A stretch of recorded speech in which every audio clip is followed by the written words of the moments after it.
Hi all, welcome to TNPSC கற்றல் channel. இன்றைக்கி தமிழக மகளிரின் சிறப்புகளில் நம்ம இன்றைக்கி பார்க்க போகிற தருமாம்பாள் பற்றி பார்க்கலாம்.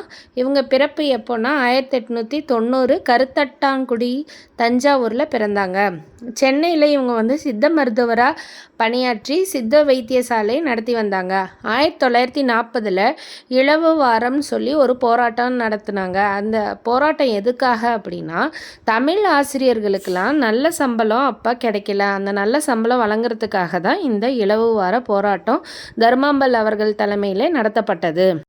அதுக்கு அடுத்தது 1938 சென்னை பெண்கள் மாநாடு நடந்தது. அங்கே தர்மாம்பாள் 2 பட்டங்கள் கொடுக்குறாங்க. யார் யாருக்குன்னா, ஈவேரா அவர்களுக்கு பெரியாருங்கிற பட்டமும், தியாகராஜ பாகவதற்கு ஏழிசை மன்னர் அப்படிங்கிற பட்டமும் கொடுத்தாங்க.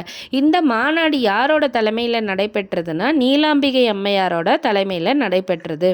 தர்மாம்பாள் அவர்கள் மாணவர் மன்றம் தனியாக உருவாக்கினாங்க. இவங்களுடைய சிறப்பு பெயர் வீர தமிழ் அன்னை அப்படின்னு சொல்கிறாங்க. இவங்க கருத்தட்டாங்குடியில் இருந்த தன்னுடைய வீட்டை இல்லத்தை நன்கொடையாக கரந்தை தமிழ் சங்கத்திற்கு இவங்க கொடுத்துருக்காங்க. இவங்க 69 வயதில் 1959 மரணம் எய்தினாங்க.